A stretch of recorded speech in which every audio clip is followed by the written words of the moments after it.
اس کے باوجود ٹک ٹاک پر ناچ رہی ہے، اس کے باوجود غیر مسلموں سے ہاتھ ملا رہی ہے، اس کے باوجود غیر مسلم سے شادی کر رہی ہے، اس کے باوجود قرآن ریڈنگ پڑھی ہوئی ہے، پھر بھی مرتدہ بن رہی ہے. کیوں؟ کیونکہ آپ نے قرآن کو ریڈنگ پڑھایا، آپ نے قرآن کو ریڈنگ پڑھایا ہے. کاش آپ قرآن کو ریڈنگ نہیں انڈرسٹینڈنگ پڑھائے ہوتے، سمجھا کر پڑھائے ہوتے، تو وہ بیٹی جو فاطمہ نام ہے، وہ بیٹی جس کا نام عائشہ ہے، قرآن ریڈنگ جانتی ہے، پھر بھی غیر مسلم کے ساتھ جا رہی ہے، پھر بھی مرتدہ بن رہی ہے، پھر بھی ناچ رہی ہے ٹک ٹاک پر. وہ اگر انڈرسٹینڈنگ پڑھی ہوتی کہ ٹک ٹاک پر نہیں ناچتی، اس کے سر سے دوپٹہ نہیں اترتا، کیونکہ قرآن کی نصیحتوں سے وہ واقف ہوتی، قرآن کے خزانے سے واقف ہوتی.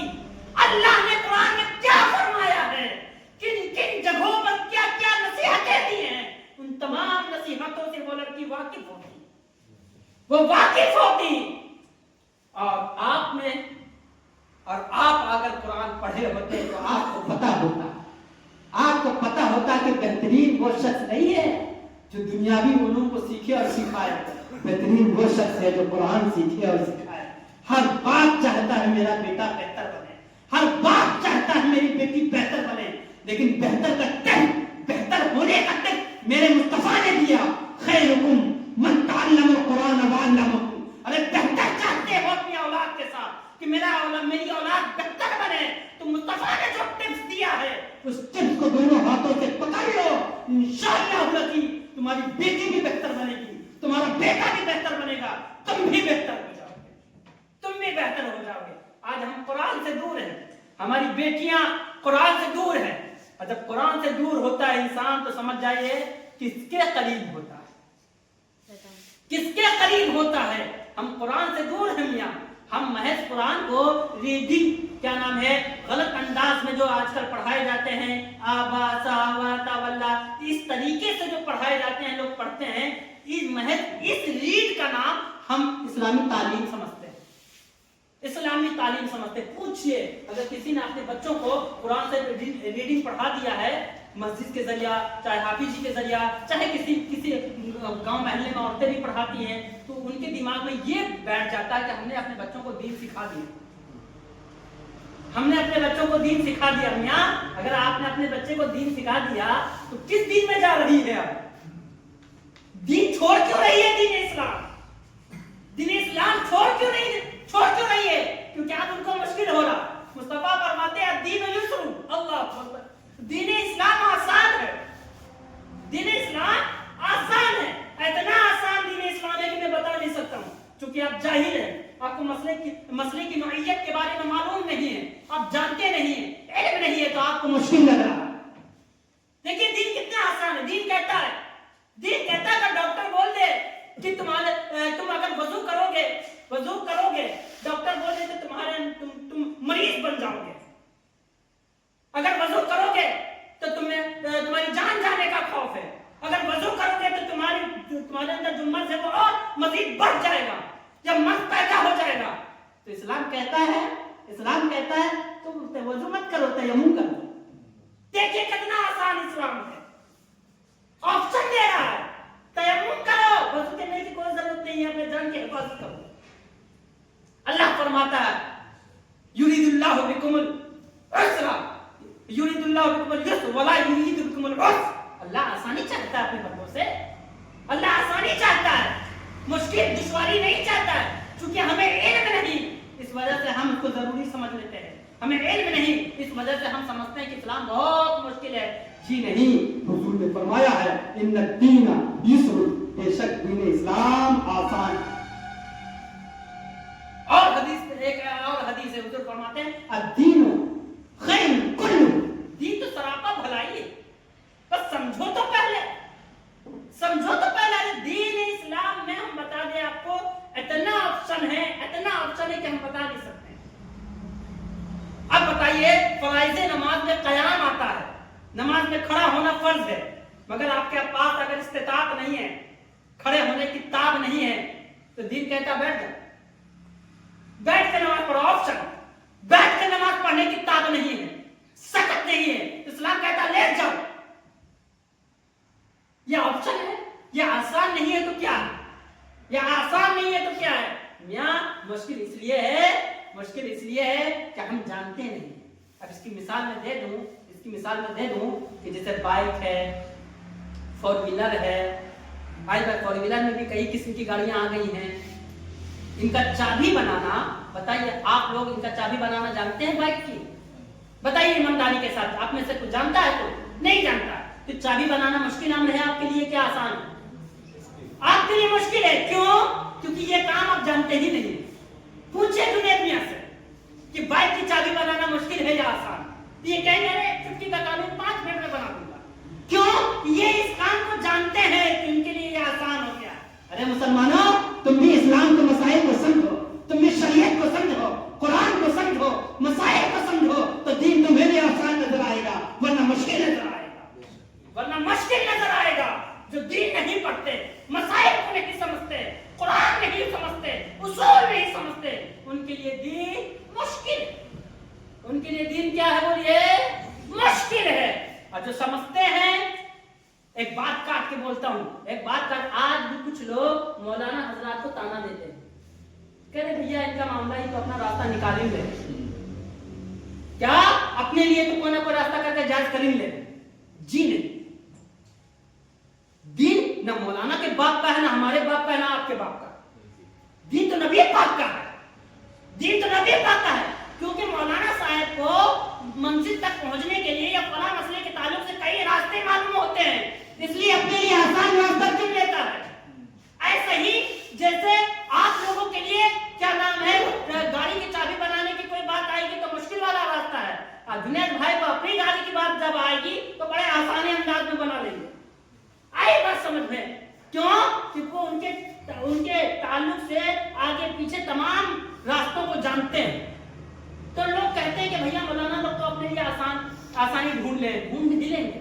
ان کو آپشن معلوم ہوتا ہے، ان کو طریقہ معلوم ہوتا ہے، علم ہوتا ہے، اس لیے جو آسان راستہ ہے اس کو اپنے لیے چوائس کرتا ہے، اس کو اپنے لیے پسند کرتا ہے۔ یہاں اس آیت سے آج آپ کو سیکھ ملا، قرآن کے نازل ہونے کا جو اصل مقصد ہے، قرآن کے نازل ہونے کا جو اصل مقصد ہے وہ قرآن سے ہدایت حاصل کرنا مقصد۔ اگر قرآن محض ثواب کے لیے نازل ہوتا، جیسے آج آپ لوگوں نے محض ثواب کے لیے استعمال کرتے ہو، قرآن پڑھتے ہو ثواب کے لیے، قرآن گھر میں تاج میں سجاتے ہو ثواب کے لیے، قرآن بیٹی کو رخصتی کرتے وقت دیتے ہو ثواب کے لیے، قرآن کھانی کرواتے ہو ثواب کے لیے، یہ جو آپ کے دماغ میں بسا ہوا ہے، صرف اگر قرآن ثواب کے لیے نازل ہوتا تو 23 سالوں میں نہیں نازل ہوتا، لگتا ہے ایک دن میں نازل ہوتا۔ قرآن 23 سالوں میں ضرورت کے مطابق نازل ہوا، ضرورت کے مطابق نازل ہوا، تاکہ تم بھی اپنی ضرورت کو قرآن میں تلاش کرو، قرآن میں تلاش کرو۔ اب مثال کے طور پر لیجئے، ٹھیک ہے قرآن پڑھنا ثواب، قرآن کھانی ثواب کا کام ہے، اچھا کام ہے، گھر میں رکھنے سے بھی برکت کی بات ہے، بیٹی کو دینا بھی اچھی بات ہے، ثواب کا کام ہے، پڑھنا بھی ثواب کا کام ہے۔ اب میں ایک مثال دیتا ہوں کہ کان ہے نا، آپ اب سب لوگوں کے پاس 2 کان ہے نا، ایمانداری کے ساتھ بتائیے یہ کان اللہ نے آپ کو کیوں دیا؟ کیا سننے کے لیے دیا؟ ناک کیوں دیا؟ سونگھنے کے لیے دیا۔ اب بتائیے کان تو آپ کو اللہ نے سننے کے لیے دیا، ناک سننے کے لیے دیا، مگر اسی کان کے ساتھ آپ چشمہ بھی پہنتے ہو۔ چشمہ پہننے کے لیے کان نہیں ملا آپ کو، ہاں سننے کے ساتھ ساتھ سونگھنے کے ساتھ ساتھ چشمہ پہننے کا کام بھی ہو جاتا ہے۔ یہ ایک الگ بات ہے کہ سنتے بھی ہیں کان سے اور ضرورت پڑنے پر چشمہ بھی ٹانگ لیتے ہیں، مگر کھونٹی کے طور پر چشمہ ٹانگنے کے لیے آپ کو کان نہیں ملا۔ اب کوئی انسان کہے کہ سننا بند کر دے، صرف چشمہ اس کو لگاوے، تو بیوقوف نہیں کہلائے گا تو اور کیا کہلائے گا؟ ارے اصل مقصد سننا ہے۔ اسی طریقے سے قرآن ہے، قرآن کا پڑھنا بھی ثواب، دیکھنا بھی ثواب، سننا بھی ثواب، قرآن کا چھونا بھی ثواب، قرآن کو گھر میں رکھنے بھی باعث برکت، لیکن قرآن باعث برکت ثواب چھونے کے لیے نہیں پیدا ہوا، قرآن ہدایت حاصل کرنے کے لیے پیدا ہوا۔ ارے ہدایت چھوڑ دو، باقی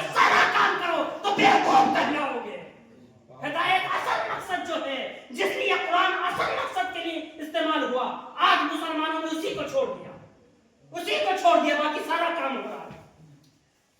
یہ جو قرآن پڑھنا ثواب ہے، قرآن خوانی کرانا ثواب کا کام ہے، گھروں میں رکھنا برکت کا کام ہے، یہ پلس پوائنٹ ہے جناب، یہ پلس میں ہے۔ قرآن خوانی کے لیے نازل نہیں ہوا۔ میں اپنے سامنے کہہ رہا ہوں، پوری دنیا یہ بات سنے گی، قرآن خوانی کے لیے نازل نہیں ہوا۔ قرآن کیا نام ہے بیٹی کو رخصت کرتے وقت دینے کے لیے نازل نہیں ہوا۔ قرآن برکت حاصل کرنے کے لیے، گھر میں سجانے کے لیے نہیں نازل ہوا۔ قرآن ہدایت کے لیے نازل ہوا۔ قرآن اس لیے نازل ہوا تاکہ تم قرآن کو پڑھ کر، قرآن کو سمجھ کر، قرآن کے مطابق اپنی زندگی کو سنوارو۔ اس لیے قرآن نازل ہوا جناب، اس لیے نازل ہوا۔ مگر آج ہم نے اصل جو ہے، اصل ہدایت، اصل جو ہے قرآن جس لیے نازل ہوا اس کو چھوڑ دیا، باقی سارے کاموں کے لیے استعمال کر رہے ہیں۔ آپ لوگ یہ مت کہیے گا کہ حضرت نے آج بیان کیا ہے کہ قرآن خوانی جائز نہیں ہے، جی نہیں ہے، نہیں بول رہا ہوں میں، بات کو سمجھیے۔ قرآن خوانی ثواب کا کام ہے، اچھی چیز ہے، مگر مقصد قرآن خوانی ہی نہیں، مقصد قرآن سے ہدایت حاصل کرنا ہے۔ اور قرآن سے آپ ہدایت کب حاصل کریں گے؟ جب قرآن کو سمجھیں گے تب حاصل کریں گے، محض ریڈنگ سے آپ کو سمجھ میں نہیں آ جائے گا۔ لہذا آپ لوگ بھی ہوش میں آئیے، اور حضور نے جو ٹپس دیا ہے اچھا بننے کا، کیا اچھا بننے کا جو حضور نے ٹپس دیا ہے، خیرکم من تعلم القرآن وعلمہ، تم میں بہتر وہ شخص ہوگا، تم میں بہتر وہ شخص ہے جو قرآن سیکھے اور سکھائے۔ لہذا حضور کے ٹپس کو اپنائیے اور اپنی اولاد کو قرآن انڈرسٹینڈنگ کے ساتھ سکھائیے، آپ بہتر بن جائیے، اپنی اولاد کو بہتر بنائیے۔ اور جب قرآن اس طریقے سے آپ بہتر بنیں گے، نبی کے ٹپس کو فالو کر کے جب بہتر بنیں گے، تو آپ اللہ اور اس کے رسول دونوں کی نظر میں بہتر رہیں گے۔ اور دنیاوی اگر بہتر چاہ رہے ہیں تو ظاہر سی بات ہے تب یہ ٹپس کا کوئی مطلب نہیں ہے آپ کے لیے۔ یہی وجہ ہے کہ آپ بہتر تو چاہتے ہیں مگر قرآن کی طرف آپ نہیں آ رہے ہیں، بہتر تو بننا چاہتے ہیں، اپنی اولاد کو بنانا چاہتے ہیں مگر قرآن کی طرف نہیں لا رہے ہیں۔ اس سے سمجھ میں آتا ہے کہ آپ دنیاوی اعتبار سے بہتر بننا چاہتے ہیں، آپ اللہ اور اس کے رسول کی نظر میں بہتر نہیں بننا چاہ رہے ہیں، دنیا والوں کی نظر میں بہتر بننا چاہ رہے ہیں۔ اس لیے دنیا والوں کا جو تقاضا ہے اس تقاضے کو پورا کرنے کے لیے بڑے بڑے اسکولوں میں بیش زیادہ پیسہ دے کر ایڈمیشن کرا کر دنیاوی علوم میں ان کو مشغول کر دیا۔ کاش اب اللہ اور اس کے رسول کی نظر میں بہتر بننے کی تمنا رکھتے تو پھر یہ نبی دو عالم صلی اللہ علیہ وسلم کا یہ ٹپ، خیرکم من تعلم القرآن